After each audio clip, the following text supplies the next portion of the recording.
Good morning बच्चों। बेटा आज जो हमारा नेक्स्ट टॉपिक है वो है एंगुलर प्रोजेक्शन ऑफ प्रोजेक्टाइल। जो पीछे हमने टॉपिक पढ़ा था वो देखा हॉरिजॉन्टल प्रोजेक्शन ऑफ प्रोजेक्टाइल। हमने प्रोजेक्टाइल को हॉरिजॉन्टली प्रोजेक्ट किया था फ्रॉम सम सर्टेन हाइट। ठीक है। तो मान लो हम यहाँ पर एक ऑब्जेक्ट है उसको मान लो ओ से थ्रो कर रहे हैं, ओरिजिन से थ्रो कर रहे हैं। जैसे हमने ये कंसीडर किया ओ एक्स एक लाइन है बेटा अलोंग हॉरिजॉन्टल या along the ground, and O I एक मतलब लाइन है which is perpendicular to the ground. ठीक है। और मान लो हमने यहां से किसी प्रोजेक्टिल को यहां से प्रोजेक्ट करना है with velocity u making some angle theta with the horizontal. ठीक है। जब यहां से ऊपर को थ्रो करेंगे तो फिर उसके बाद ऑब्जेक्ट कैसे मूव करेगा? ऊपर थोड़ी चलते जाएगा सीधा, क्योंकि फिर ग्रेविटी के इफेक्ट में मूव करेगा। तो कैसे जाता है ऑब्जेक्ट? ऐसे ऐसे, और कहीं दूर जाके ग्राउंड को के ऊपर स्ट्राइक करता है बेटा। मान लो बी पे स्ट्राइक किया। ठीक है। तो जो जब मान लो जब आप लिखेंगे तो let us consider a projectile is projected with velocity u making an angle theta with the horizontal from the origins। जब origin से है तो इनिशियल कोऑर्डिनेट कितने, इनिशियल डिस्प्लेसमेंट कितने आएगी? जीरो। तो therefore x not equal to zero and y not भी zero है। और ध्यान देना बेटा, then u can be resolved into two component. Along axis कौन सा है? थीटा के साथ u cos ऑफ थीटा, और इधर को जो थीटा से दूसरा है बेटा u sin थीटा। हमें बताया था बेटा मैंने आपको। तो ये जो u cos of theta along X axis, तो इसको हम ux भी लिख सकते हैं, मतलब initial velocity along X axis. और जो u sin of theta in, तो ये क्या है? Initial velocity along y axis. ठीक है। और ये जो ये value u cos of theta है बेटा, ये क्या हॉरिजॉन्टल वेलोसिटी है, it remains constant throughout it's motions. ये हमेशा उतनी ही रहेगी। लेकिन ठीक है, जब ये कांस्टेंट रहेगा अगर हम एयर के रेजिस्टेंस को नेग्लेक्ट करते हैं। ठीक है। और जब ये कंपोनेंट ऑफ वेलोसिटी जो हॉरिजॉन्टल कंपोनेंट है वो रिमेन्स कांस्टेंट रहेगा बेटा, तो कोई उसमें कोई चेंज नहीं आएगी। तो मतलब एक्सेलरेशन क्या होगी वहां पर? Along X axis zero. Clear. और जो ये component U sine of theta, ये क्या होगा बेटा? जैसे ऊपर जाएगा तो ग्रेविटी कहाँ खींचती नीचे, तो ये कंपोनेंट क्या होता जाएगा? कम होता जाएगा, और एट हाईएस्ट पॉइंट पे जाके जीरो हो जाएगा, वर्टिकल कंपोनेंट जीरो हो जाएगा। उसके बाद फिर दोबारा ग्रेविटी नीचे खींचेगी तो इस कंपोनेंट जो ये है इसकी वजह से आगे जाता जाएगा, लेकिन जो नीचे वाला वर्टिकल कंपोनेंट वो क्या होता जाएगा? इंक्रीज होता जाएगा। तो ये u sin of theta goes on decreasing from O to H and goes on increasing from H to B। Clear हो गया? तो मतलब कौन सी एक्सेलरेशन से एक्सेलरेट, मतलब वो यूनिफॉर्मली चेंज आएगी बेटा उसमें। तो उसमें जो एक्सेलरेशन आएगी वो यूनिफॉर्म एक्सेलरेशन आएगी, और वो कौन सी आएगी? Acceleration due to gravity, g value. तो मतलब जो एक्सेलरेशन होगी अलोंग y एक्सिस g होगा हमारे पास। तो पता लग गया बेटा, u can be resolved into two rectangular component, u cos of theta along x axis, ठीक है, या along OX which remains constant provided air resistance is neglected, and therefore जब ये constant रहेगा तो acceleration along x axis zero, and u sin of theta along OY दूसरा component ये है, and it continuously, आपने लिखना, मैंने लिखा नहीं बेटा, it continuously changes मतलब इंक्रीजिंग और डिक्रीजिंग।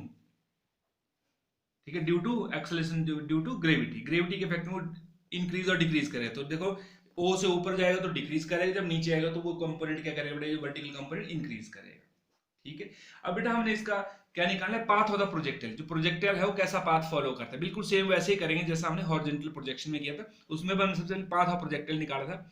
तो हम कंसीडर करेंगे, consider let at an instant object is at point P, मतलब किसी भी टाइम टी में मान लो ऑब्जेक्ट यहाँ पे पी पे।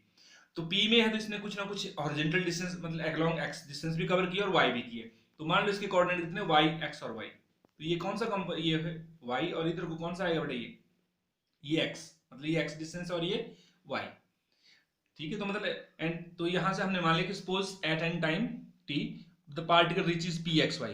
x एंड y आप लिख सकते हैं। x और y क्या है? ये displacement of the particle at time t along x axis and y axis respectively.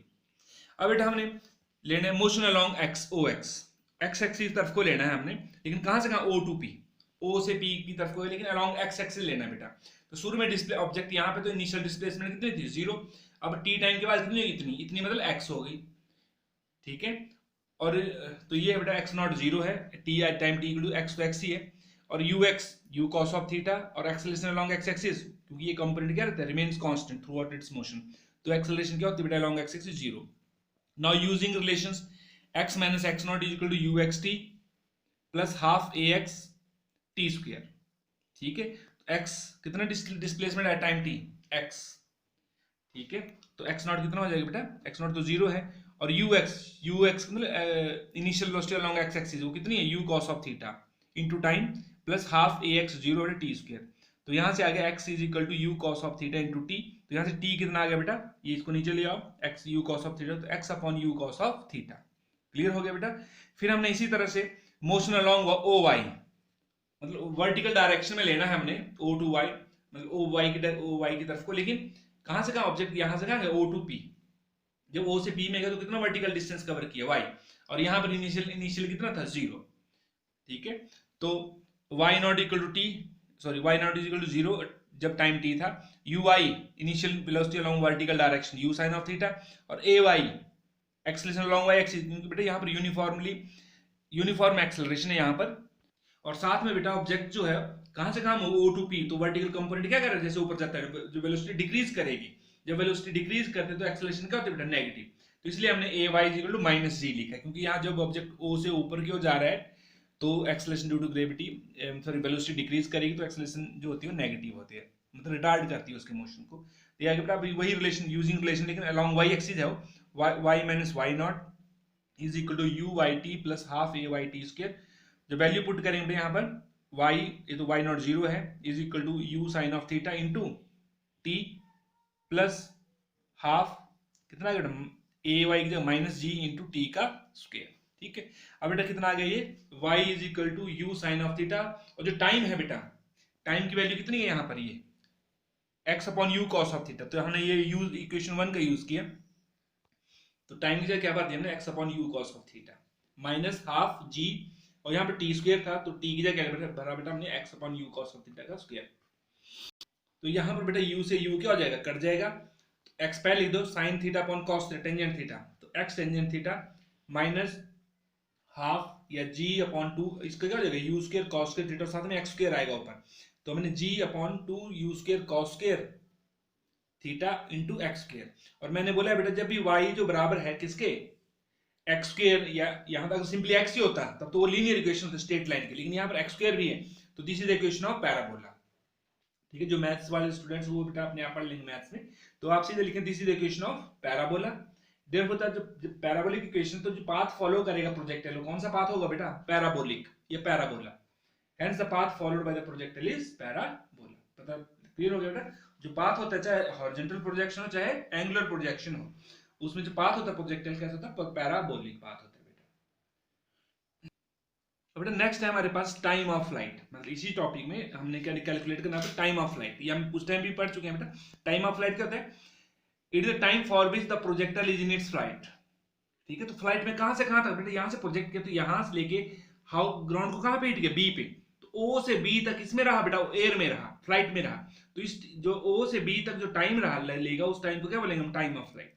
ठीक है, या आप ऐसा भी बोल सकते हैं time taken by the projectile from the point of its projection to the point it hitting the ground, मतलब ओ टू बी जो टाइम होगा that is called time of flight, और इसको किससे लिखते हैं बेटा, कैपिटल टी से। ठीक है, अब यहां पर देखो बेटा, जब ऑब्जेक्ट O से H में गया तो ऊपर चढ़ा हो उसको बोले टाइम, यहां से O से H तक जो टाइम लगेगा उसको बोलते हैं टाइम ऑफ असेंट, मतलब चढ़ने में जो टाइम, और H से B में हो गया और नीचे आ रहा है तो उसको बोलते हैं टाइम ऑफ डिसेंट। और देखो बेटा ये जो ग्राफ है, अगर हम बिल्कुल जो टाइम हाईएस्ट पॉइंट है वहां से इस ग्राफ को ऐसे करें ए तक, और इसको हम क्या करें, फोल्ड करें, तो ये बिल्कुल एक दूसरे के ऊपर ओवरलैप करेंगे, मतलब दोनों ग्राफ क्या है, ये सिमेट्रिकल है, और जो पाथ है, सॉरी जो पाथ है O टू H और H टू B वो क्या है, सिमेट्रिकल है। और जो जितना टाइम कोई भी ऑब्जेक्ट चढ़ने में लेगा O टू H लेगा, उतना टाइम क्या लेगा बेटा, वो उतरने में लेगा। ठीक है, as the motion from O to H and H to B, O to H and H to B क्या है, symmetrical, are symmetrical, therefore time of ascent जितना चढ़ने में लेगा मतलब O टू H, यहाँ पर O टू H भी लिख सकते हैं आप, and time of descent, descent मतलब H to B is equal to, मान लो दोनों का टाइम क्या है बराबर, और दोनों का कितना मान लिया t, मान लो टाइम कितना है चढ़ने में O से H तक और H से B तक टाइम कितना मान लिया कंसीडर कर लो t, तो टोटल टाइम ऑफ फ्लाइट कितना बन जाएगा बेटा, जितना चढ़ने में जमा उतरने में, तो therefore total time of flight, जो टोटल टाइम ऑफ फ्लाइट को बेटा हम कैपिटल T से लिखते हैं, तो चढ़ने वाला टाइम जमा उतरने वाला टाइम दोनों ही क्या सेम है, t प्लस t 2t। ठीक है, तो स्मॉल t कितना आ जाएगा, t बाई 2, जो टोटल टाइम ऑफ फ्लाइट है उसका चढ़ने में और उतरने में आधा आधा आधा टाइम हो जाएगा, किसका जो टोटल टाइम ऑफ फ्लाइट है। अगर मान लो टोटल टाइम ऑफ 4 सेकंड है तो 2 सेकंड ही चढ़ने में, 2 सेकंड ही उतरने में टाइम लेगा। क्लियर हो गया बेटा। अब देखो एट हाईएस्ट पॉइंट, जो हाईएस्ट पॉइंट होता है बेटा, अब यहाँ से ऑब्जेक्ट नीचे क्यों है, क्योंकि वर्टिकल जो वेलोसिटी होती है, मान लो वी वाई हो, कितनी होती है यहाँ पर एट हाईएस्ट पॉइंट 0, क्योंकि जो ऊपर जाएगा बेटा देखो ये यहाँ पर ये दोनों बराबर हैं सपोज करो, फिर ये जैसे ऊपर जाता है तो ये वाला कंपोनेंट घटता जाएगा, ये तो उतना ही रहेगा, ये कंपोनेंट और भी घट जाएगा और ये उतना ही रहेगा, यहाँ पर जाके ये कंपोनेंट जो वर्टिकल कंपोनेंट कितना जाएगा बेटा 0, सिर्फ ये उतना ही रहेगा u cos ऑफ थीटा, क्योंकि हॉरिजॉन्टल कंपोनेंट क्या है, it remains constant throughout its motion, हमने एयर रेजिस्टेंस को, एयर की जो रेजिस्टेंस है उसको हमने नेग्लेक्ट किया है, तो वर्टिकल कंपोनेंट कितना बेटा at highest point 0, at highest point V Y कितना बेटा वहां पर 0, और टाइम कितना लेगा ऑब्जेक्ट ने ओ से एच तक जाने के लिए t/2, मतलब पूरे टाइम ऑफ फ्लाइट का आधा, और यू वाई वो तो initial velocity along vertical direction u sin of theta, and A Y कितना बेटा यहां से जब ऊपर गया तो velocity o to h initially यहां u sin थीटा थी, ऊपर जाके कितनी होगी 0, तो वेलोसिटी डिक्रीज की, then what is acceleration ay is equal to -g, मतलब नेगेटिव, तो यूजिंग रिलेशन वही v is equal to u plus at, तो हम अलोंग y एक्सिस ले रहे हैं तो vy is equal to ui plus ayt, value भरो बेटे यहाँ पर ये 0 uy u sin of theta minus, क्योंकि ये माइनस क्योंकि ay माइनस जी है तो प्लस और माइनस माइनस हो जाएगा माइनस जी इंटू t/2। अब बेटा ध्यान दो इस टर्म को आप इधर ले आओ, जब ये इधर आ जाएगी तो किस चीज के बन जाएगी प्लस की, तो g इंटू t/2 बराबर है u sin ऑफ थीटा, तो हमने t लेना बेटा 2 को उधर ले जाओ g को नीचे, तो t कितना आ जाएगा 2u sin theta upon g, तो this is the expression for time of flight, इतना टाइम लेगा बेटा o से b तक जाने में, क्लियर हो गया। अब है बेटा इसके बाद मैक्सिमम हाइट, मैक्सिमम हाइट मतलब जब अब प्रोजेक्टाइल जो है यहां से ऐसे मूव किया ऊपर को तो कितनी मैक्सिमम हाइट गेन, यहां से ऊपर तक कितनी मैक्सिमम हाइट गेन की, ठीक है, उसको क्या बोलते हैं, तो it is the maximum vertical height, vertical ऊपर की ओर कितनी हाइट अटेन की, it is the maximum vertical height attain bye the object above the point of projection, point जहां से प्रोजेक्ट किया उससे कितना और ऊंचा गया ऊपर को, ठीक है, मैक्सिमम कितना ऊंचा गया, that is called maximum height, it is the maximum vertical height attained by the object या projectile above the point of projection during its flight, जब फ्लाइट के दौरान वो मैक्सिमम कितना ऊंचा गया ग्राउंड के लेवल से ऊपर, तो that is called maximum height.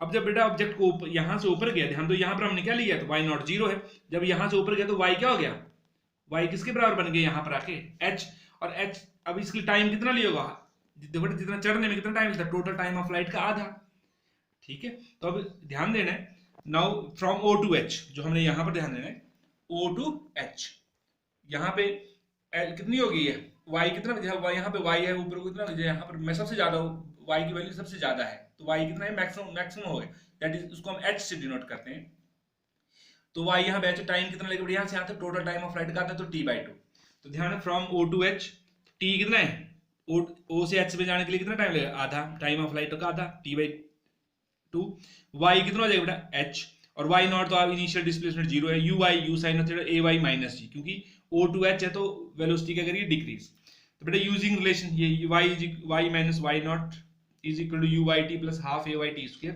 तो y कितना हो गया बेटा इतने टाइम में h is equal to u sin of theta, t की जगह क्या भरेंगे हम टोटल टाइम फ्लाइट का आधा t/2 plus half ay minus g into t/2 का स्क्वायर, और h कितना है बेटा u sin ऑफ थीटा, और t/2 जो टाइम ऑफ फ्लाइट हमें पता है कितना होता है 2u sin of theta upon g, तो t/2 कितना हो जाएगा बेटा 2 आप इधर ले आओ तो कितना हो जाएगा u sin of theta upon g, ठीक है, तो ये वैल्यू बेटा यहाँ पुट करेंगे t/2 की u sin of theta upon g minus half g u sin of theta upon g का होल स्क्वायर, फिर बेटा h is equal to u into u square sine into sine square theta upon g minus half, ये बन जाएगा u square sine square theta upon g square, लेकिन इस g से एक g कैंसिल हो जाएगा, कितना आ जाएगा u square sine square theta upon g, इन दोनों में क्या कॉमन है बेटा u square sine square theta upon g common है, इसमें भी ये बाहर ले लिए, यहाँ पे कितना बनेगा 1 माइनस यहाँ पे क्या हाफ, बेटा एक में से हाफ जाएगा, हाफ ही बचेगा, वही 2 इसका एलसीएम लेंगे तो 2 आएगा, 2 माइनस 1 मतलब 1/2 ही बचेगा, 1/2 से इसको मल्टीप्लाई करेंगे तो ये आएगा u square sine square theta upon 2g, तो this is the expressions for maximum height of the attend by the projectile, clear हो गया बेटा। फिर इसके बाद करेंगे बेटा हम हॉरिजॉन्टल रेंज और velocity of the projectile eight an instant, तो बेटा वो मैं नेक्स्ट वीडियो में भेज रहा हूँ आपको, ओके बेटा, थैंक यू।